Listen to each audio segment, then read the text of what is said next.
Madhava Kunja Bihari Jai Radha Madhava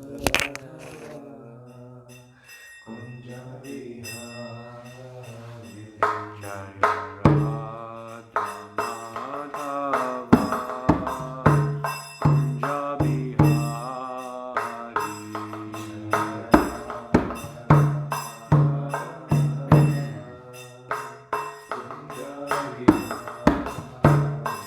Jai Gopi Jana Vallabha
Shishi Vijay Gauranga Dharanita Ki Jai.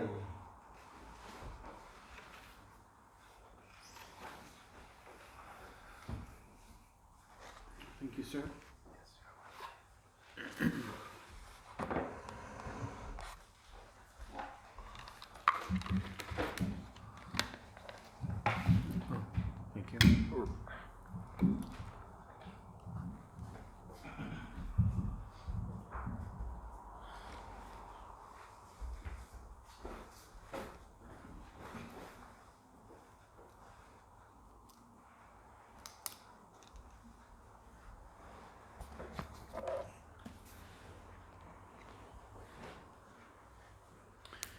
Okay, today we are reading from the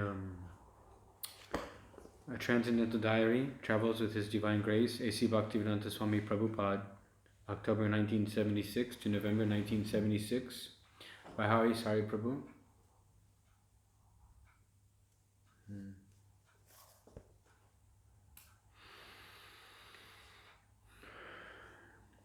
As Prabhupada was walking back into the house from the garden after his noon massage today, he suddenly reached out and took hold of my hand. He shook his head and said with a sympathetic smile, "Too hot," and then went in to bathe. This is the second time he has done this. It's obvious that he doesn't feel that it's a good thing, but I'm not sure what he means by it. I don't know if he means it affects him adversely or me adversely, and there seems little I can do about my bodily constitution. I am, unfortunately, largely in the mode of passion, and I guess that my body being overly heated must be a symptom of that. But since Prabhupada hasn't given me any advice how to rectify this, or even that I should, or indicated that it is too much of an inconvenience for either of us, I guess I have to live with it as best as I can.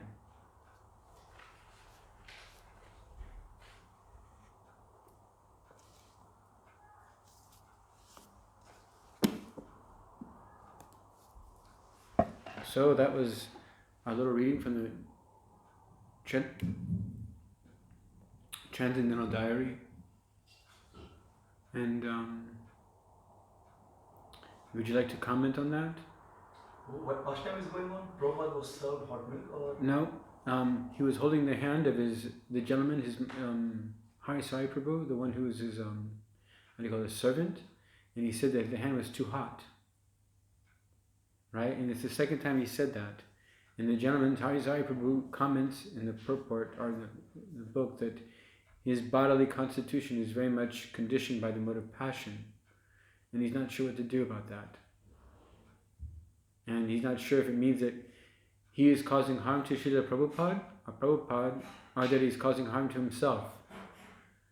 And that since he doesn't know what he can do about it, he's just going to continue going on. Would you like to say something about that? Probably I have often heard that as a person becomes more advanced, or as a person goes close and close to the Lord, he becomes very sensitive to others' needs. You can see here how there's a loving bond between Srila Prabhupada and his disciple. So they both share for each other such a loving, sensitive attitude. Wow. That's very nice. Thank you for that comment. Are you sitting on something? Yeah, actually, it makes me feel... Okay, good. Yeah. Otherwise... No, just please sit on it. It helps me... Yeah, if it's good... Yes. It makes me sit straight, and I don't feel then... Even if I feel sleepy most of the times as I'm in mode of ignorance, but it helps me make me sit straight probably, so... Yeah, very nice tilak. Would you like to say something about this? Okay. So I'm going to read now from the Srimad Bhagavatam. We will read from Srimad Bhagavatam.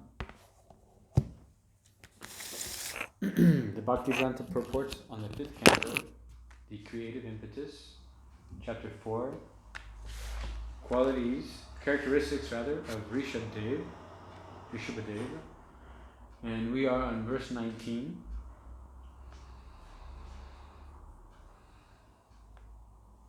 Om Namo Bhagavate Vasudevaya. Om Namo Bhagavate Vasudevaya. Om Namo Bhagavate Vasudevaya. Om Namo Bhagavate Vasudevaya. Om Namo Bhagavate Vasudevaya. Om Namo Bhagavate Vasudevaya. This verse is in prose, so I won't chant it in meter, because I don't know the meter of prose. I don't think it has a meter, but I will chant it, because I like to chant Sanskrit anyway. Sa kadachit attamano bhagavan rishabho brahma varta gato brahmarshi pravara sabhayang prajanang nisamayantinam atmajan avahitatmanaha prasraya pranaya bhara suyantritan api upasikshayan iti hovacha. Okay, we do the word for word. Unless you want to chant? Is that happening sometimes? I don't know. What is it? Maybe do you know what is the The rhyme for this shloka, yeah? No, probably. do you know what is the custom when it's in prose? Do people call and repeat, or is it just calling and then word for word? I mean, it depends probably from speaker to speaker. So, for example, Guru Maharaj, Radhanath Maharaj, so he chants the shloka and then he directly reads the translation. So, because he has very short time for the lecture. Right. But it depends from probably. We can continue with word-to-word translation. We can. All right. Or the way you want, probably. Thank you. Thank you. I just was wondering if maybe there's another way, but thank you very much. Saha. He. Kadachit. Once. Attamanaha. While on tour. Bhagavan. The Supreme Personality of Godhead. The Supreme Personality of Godhead. Rishabhadev. Lord Rishabha. Brahma Vartagataha. When he reached the place known as Brahma Varta. Identified by some as Burma. And by others as a place near Kanpura. And by others as a place near Kanpur. Uttar Pradesh. Brahma Rishi Pravara Sabhayam. In a meeting of first-class Brahmanas. Prajanam. While the citizens. Nisamayantinam. We're hearing. Atmajan. His sons. Avahita Atmanaha. Attentive. Prasraya. Of good behavior. Pranaya. Of devotion. Bhara. By an abundance. Suyantritan. Well controlled. Api. Although. Upasikshayan. Teaching. Iti. Thus. Ha. Certainly.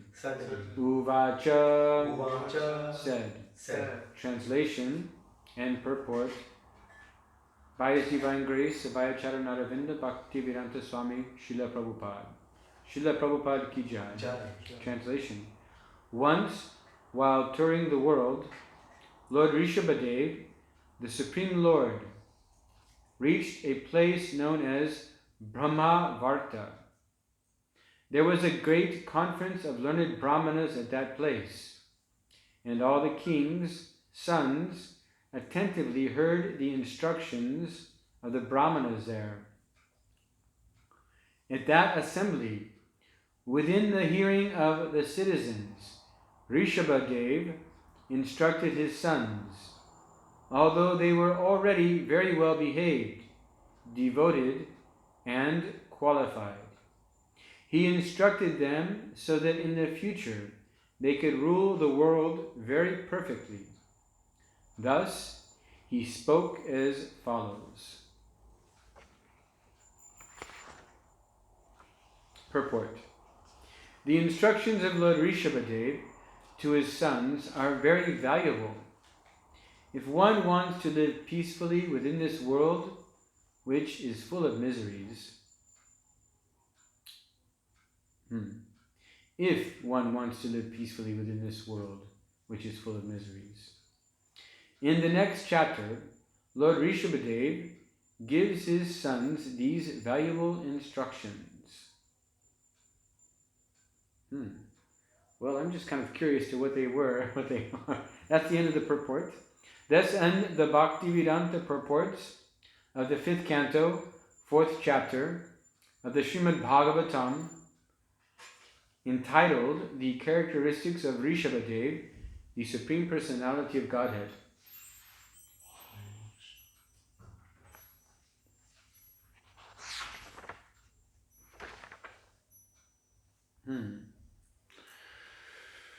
So,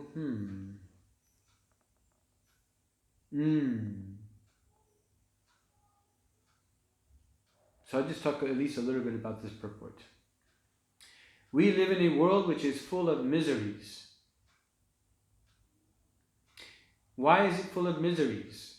The reason why this world is full of miseries has less to do with the world, perhaps, and more to do with our consciousness of this world.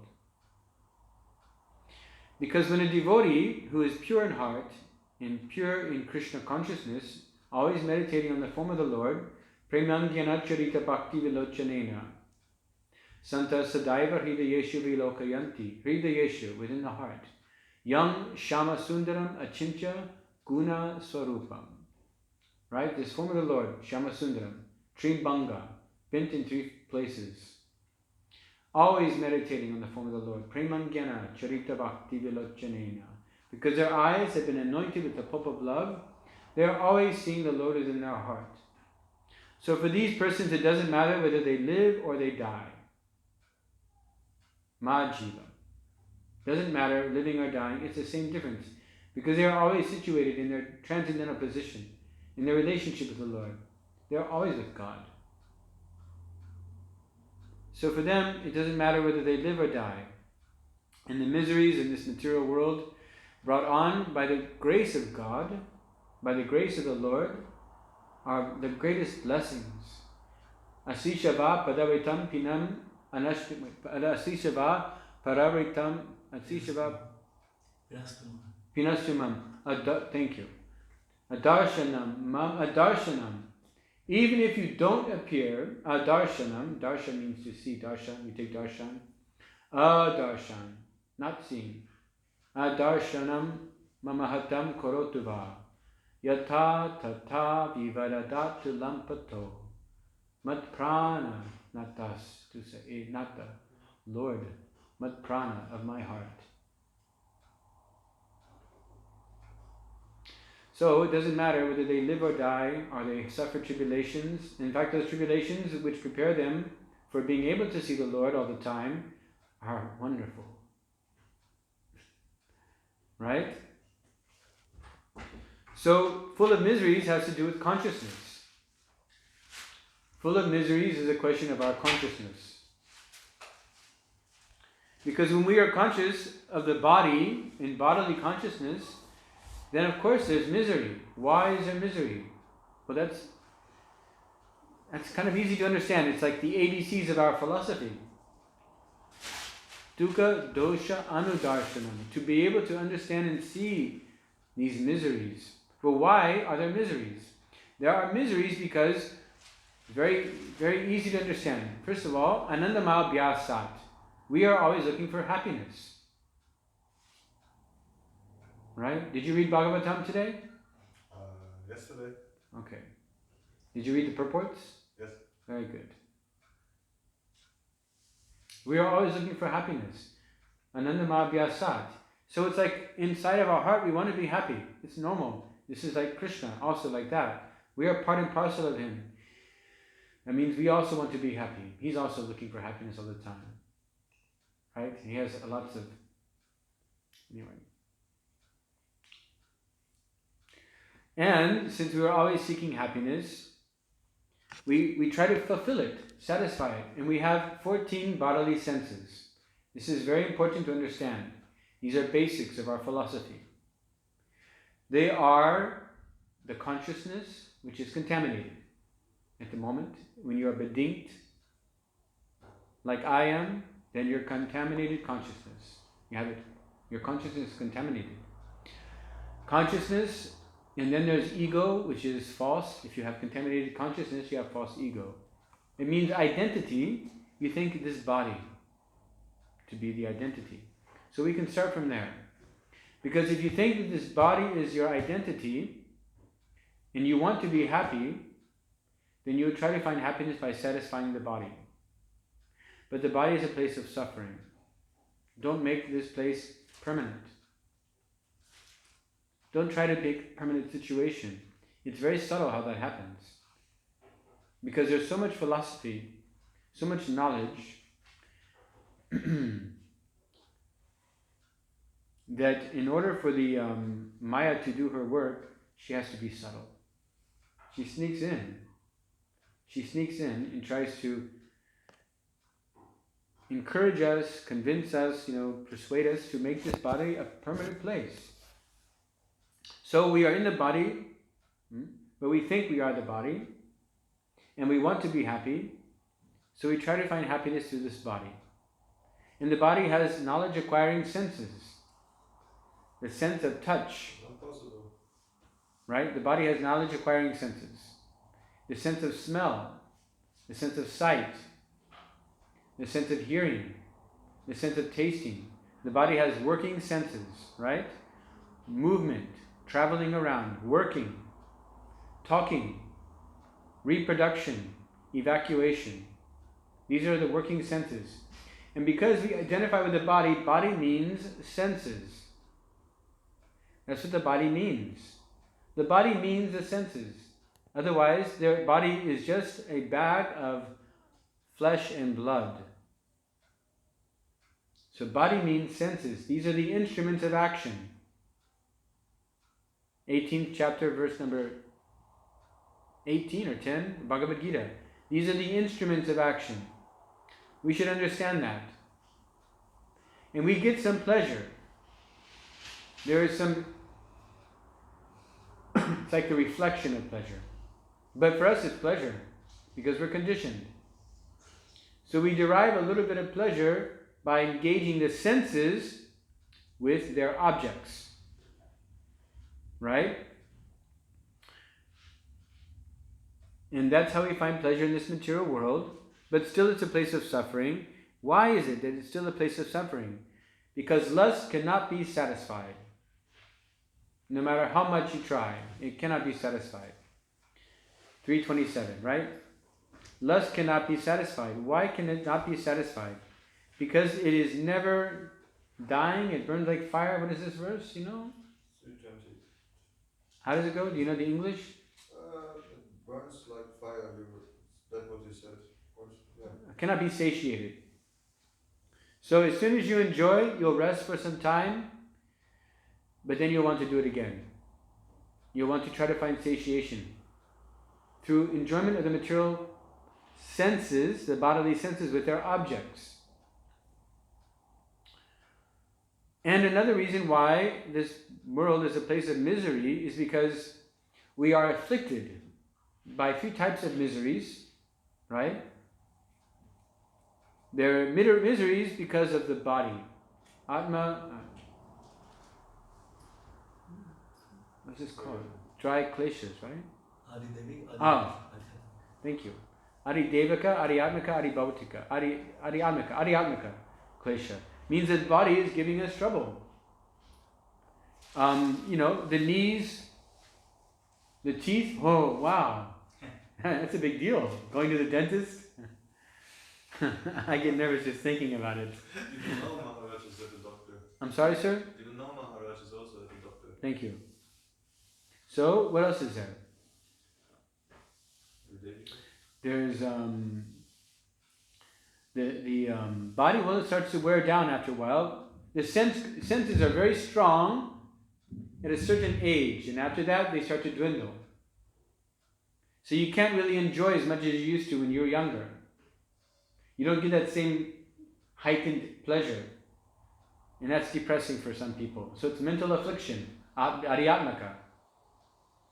If you're thinking that you're not the body, but you're the mind, then this is very disturbing.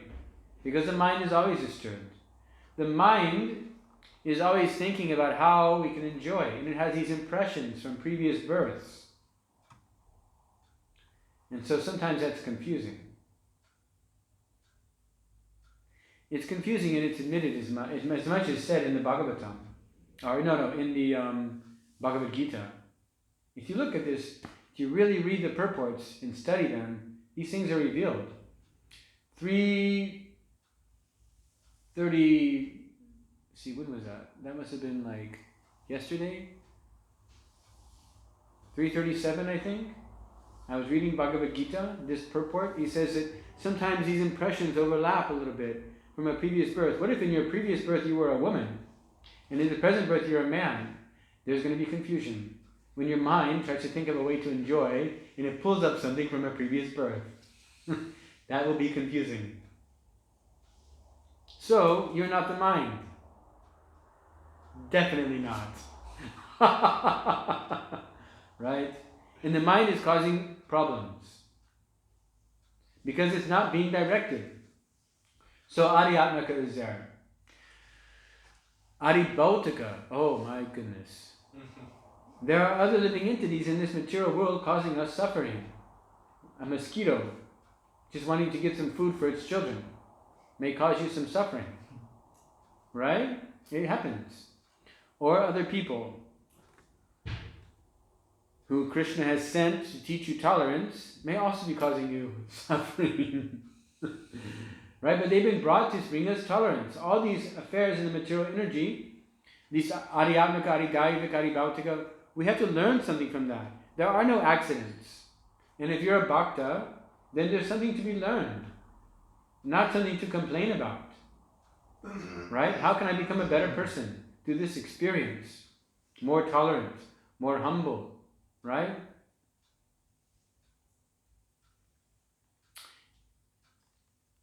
And there are disturbances from other living entities. Demigods, Daivika. So there's an earthquake or a tornado, or when you plan a picnic, it rains. So that's disturbance. Something gets in the way and interferes with your sense gratification. The bodily senses in contact with their objects.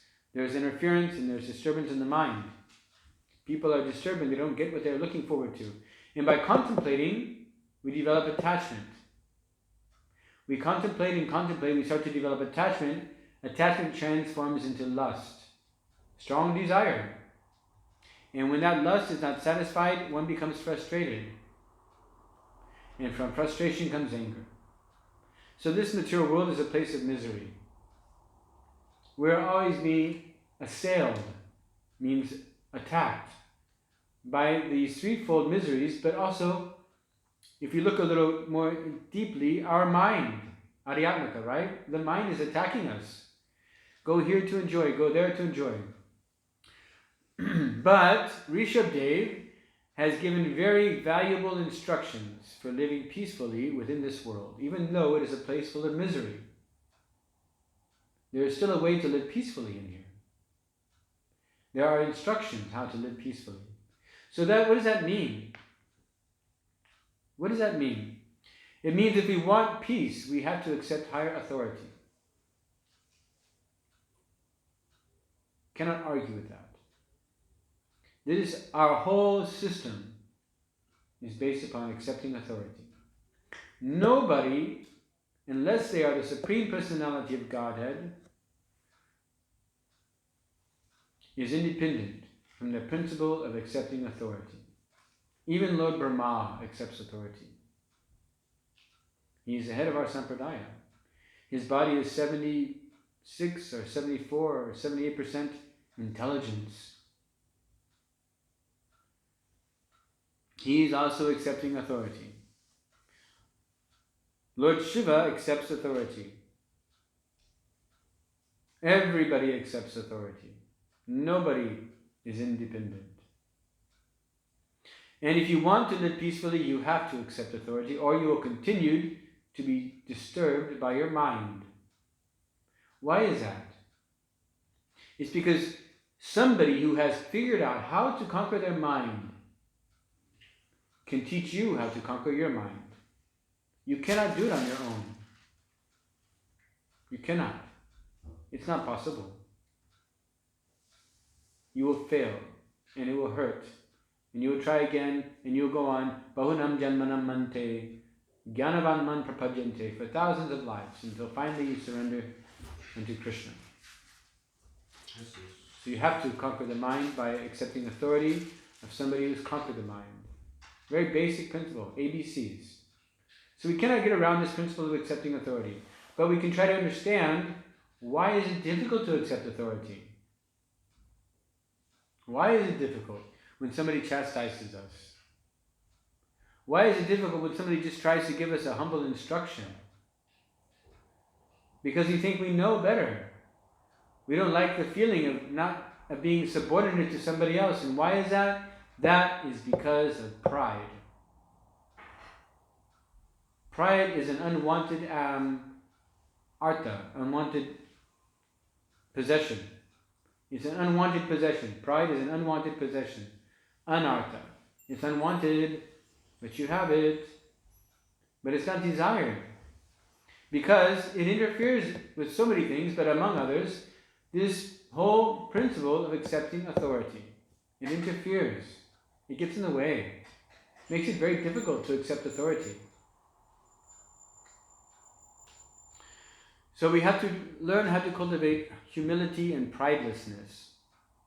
But by doing that, we can have peace. You cannot put a price tag on that. Real peace is not an external affair. It's an internal affair. It's not about stopping a war or having a ceasefire. It's internal. The war is inside of your heart. It's about putting out the fire of desire. It's about engaging the mind with your intelligence. Mind should be engaged, because if it's not, it will have desire. It will create desire through the activities of thinking, feeling, and willing. This is how it works. The mind works by thinking, feeling, and willing. It develops attachment, and it develops hatred. Desire and hatred. Accepting, rejecting. Thinking by thinking, feeling, and willing. Always working. It doesn't rest. Holy cow. Therefore, the intelligence has to be strong to control the mind. We have to cultivate intelligence in order to control the mind. Otherwise, we will suffer from the mind. End result, anger, frustrated desire. Always working, remembering things from previous births even. Holy cow. Why did that have to come up? What's up with that? I'm not there anymore. But you still are. Right, so we must develop good intelligence. Develop good intelligence. And how do we develop good intelligence? Well, ladies and gentlemen, what exactly are we doing in Krishna consciousness? We are practicing something which is very important. Some people, they want to earn an education, get a nice job, a house, right? So they practice some studying, they perform some austerity, then they get a job and they earn an income, they purchase a house and everything like that, right? So what is this? Dharma and artha, and then kama.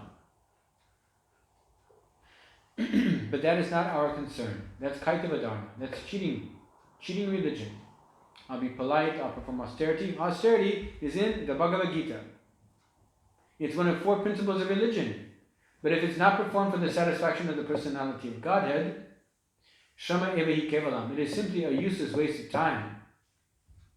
But if you're performing it for sense gratification, then that is cheating religion. You think you're doing good, and that's wonderful. We appreciate, Krishna appreciates even that actually, better than not performing austerity. Right? We would rather have people who are austere than people who are not austere. Never mind if they're theistic or atheistic. We cannot change that maybe, but if we could just choose between austere and non-austere, it'd be better to have people that are austere than those that are lazy.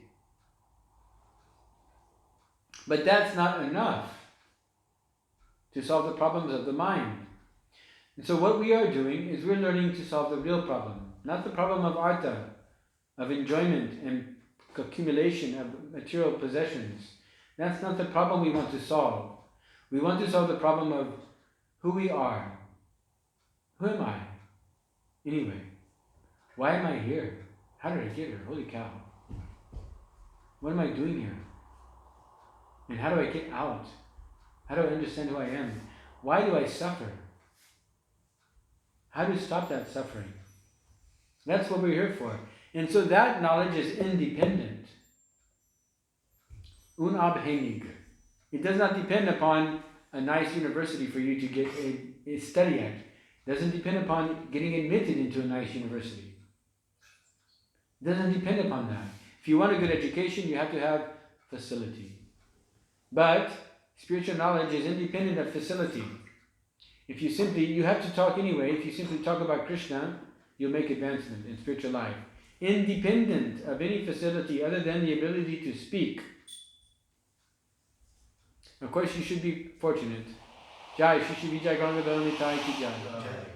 You have to be fortunate in order to have that understanding that you should be fortunate enough to Tato Brahma Jigyasa. One should be fortunate enough to ask this question: who am I? Not everybody is that fortunate. So some good fortune must be there, right? Ramanda Brahmiti Kone Bhagavan Jiva. After a long time, Brahmanda Brahmite, wow, a long time. It's like you're a turtle in the ocean. Every 100 years you put your head up for air, and when that happens, there's a log floating by with a little hole in it. And you put your hole through the log, and there's a needle laying across the hole, and it balances on your head. That's how fortunate you are. Be in this room, to be associated with Krishna consciousness, to have learned what is the goal of life. I can remember in my life, I did not know even the value of education, mundane education. So many years.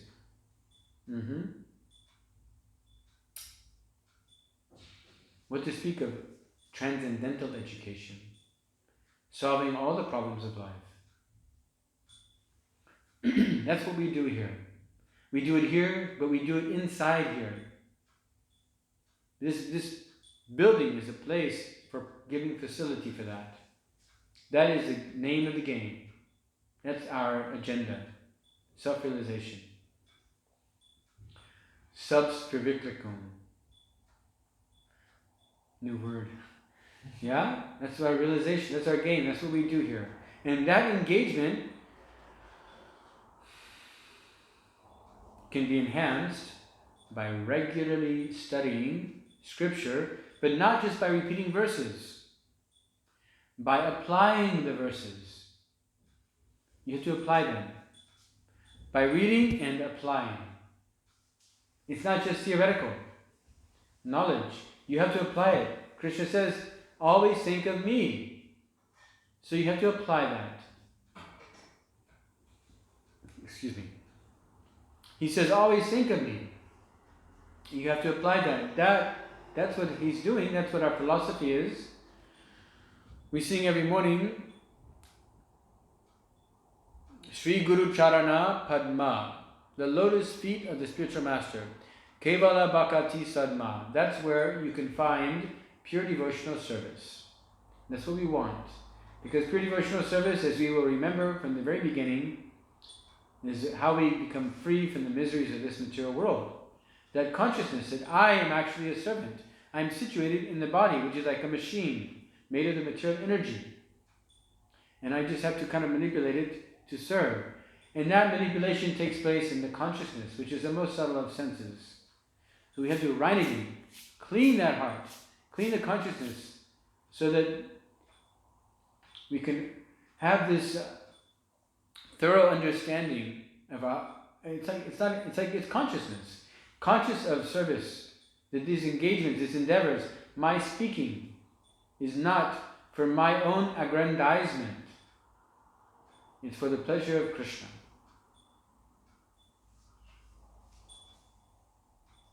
Murari, Rama, Radharaman. And he's good looking. He's very attractive. So that's why I'm here chanting. whether I realize it or not. And the sooner as I realize it, then I become free from the material miseries. I start to see things differently. And so it is important to regularly read and understand this philosophy. Not so that you can become well learned and know a lot of verses, but so that you can apply the philosophy to your life. So if you haven't applied the first canto, read it again. It's potent. It's powerful. You will see Krishna in the first canto. Or you should read it again. We don't read Bhagavatam to finish it. We read it to relish it. So just keep relishing. And then when you're crying and laughing, then you can read Chaitanya Charitamrita. But you have to be at that level. It's postgraduate. Graduate, understand what it means, graduate. In the first canto, first chapter, verse 5 or 6, Prabhupada talks about the 4 regulative principles. He doesn't mention them in the Bhagavad Gita. So you're beginning. Bhagavad Gita is like, okay, I'm not this body, there's something going on out there, this person Krishna, Right, but how do I get close to him? 4 regulative principles: chanting Hare Krishna, Shravanam, Kirtanam, Vishnu Smaranam. In the first verse, the first paragraph, is all about substantiating the personality of Godhead, Krishna, as the son of Vasudeva.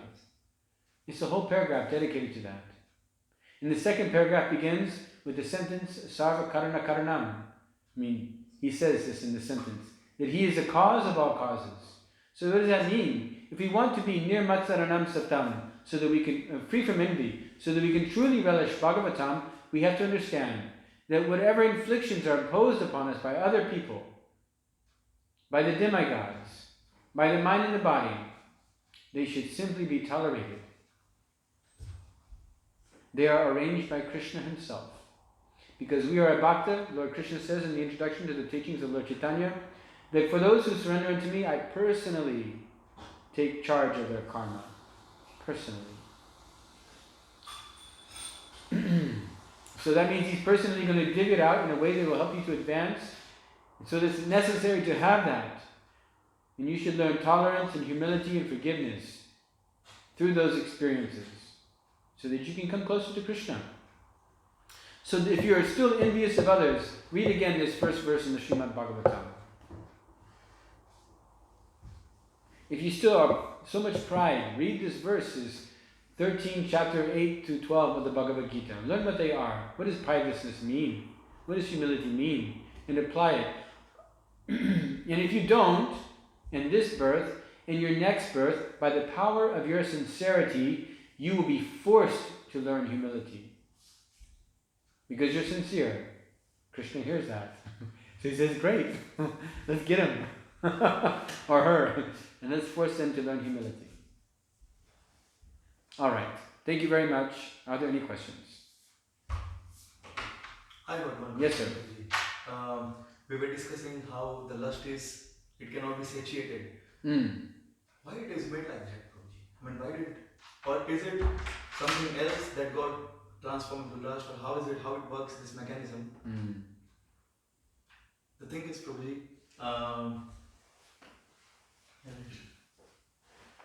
yeah, Prabhuji, that's a question. That's a great question.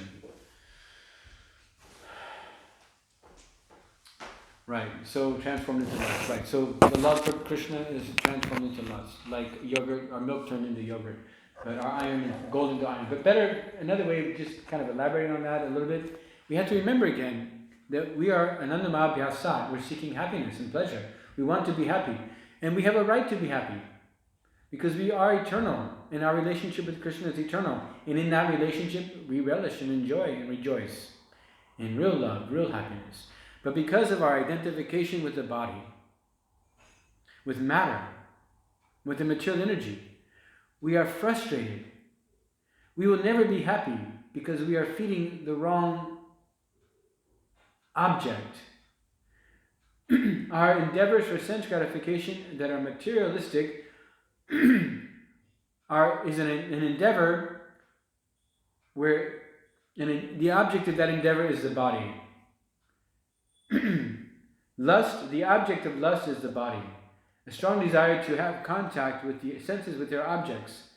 So the object is the body, but you are not that body. Therefore, you cannot find happiness there. Therefore, you will never be satiated.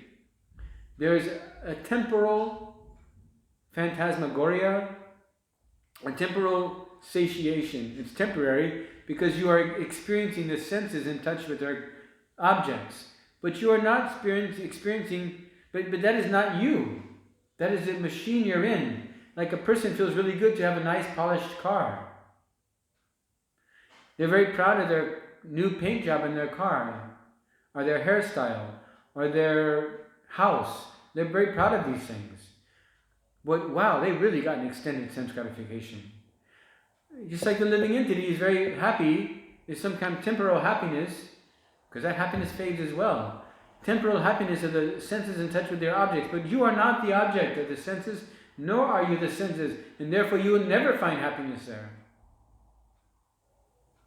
Because you are not in the right, the wrong object is in the center. You have put the wrong object in the center of your endeavor, and therefore the lust is not satisfied. Endeavor should be to reconnect with Krishna. Endeavor, the true need of the living entity is union with the divine through devotional service. In that union with the divine, the object is Krishna, the subject is the living entity. And when you engage in that exchange of devotional service with the Lord, then you are automatically happy. But you cannot be happy. Lust will not be satisfied, because the satisfaction you seek is of a different nature. You will find material satisfaction. It will come and it will go. Forever. You can spend the next 10,000 years. But you will not satisfy your real longing, the spiritual longing. You will not satisfy it. Lust covers the living entity. Like dust on a mirror, like a womb covering a child, or like smoke covers fire. I read this morning, that's why I can remember it. Smoke covering the fire, we are in this conditioned state, but it's like smoke covering the fire. Lust is there, but it's not so overwhelming that we cannot understand spiritual life. Humanity. Even if you don't, so I do a lot of work working, preaching to atheists. I'm always thinking about them, but here we are, Bhagavatam lecture. You should accept this principle of divinity, Krishna consciousness, the personality of Godhead. But because it's only partially covered over, we can understand that, there must be me, and there must be something I have in a relationship with in this material world, that all-pervasive spirit, the personality of Godhead, the divinity, this aspect of divinity. When we engage in relationship with divinity through devotional service, then it starts to rekindle that fire more, burning hotter. Smoke is going away. But when you become so overwhelmed with lust that you cannot think of spiritual life anymore, you cannot think of humanity, you cannot think of caring relationships, because ultimately we have to learn to care for Krishna. Then it's just like being an animal. And you see animals, they eat until they're full, and then they stop and they rest, and then they do it again. They suffer miseries. They get eaten by another animal. They're bummed out about it. Is that all right? You have to put Krishna in the center, because you will never find happiness satisfying the body, only because you're not the body. Lust means material body, but you are not that body. The happiness you seek is different. It's different. There's a different happiness you're looking for, my dear sir. And that happiness is spiritual in nature. And you can only find it in relationship. Relationship means at least two. So we are not all one. There has to be at least two. Otherwise you're just existing. You get bored. Love means exchange. It means there has to be somebody else there. You give to Krishna, and he's the other person. And then you will find happiness. then you will rise above lust. Because Krishna is Vasudeva, pure goodness, pure, not adulterated by contact with action and stuff. Anyway, Brahma Samhita talks about that. Not adulterated, pure goodness. You come in contact with Krishna and you rise to the mode of goodness and then pure goodness. And then that means no lust. Lust is passion. So put him in the center. Remember him. He's beautiful. Remember him. And then you will be free from this kind of problems of life. And also, you are having an obligation. You're obliged to remember him. This place is not a place for you to enjoy. There's work to do. This is Lord Chaitanya's movement. There's a lot of work to do. So get busy. Hare Krishna. Hare Krishna. Something else is there? So, Thank you. all right. Karantaraj, Srimad Bhagavatam ki jai. Jai.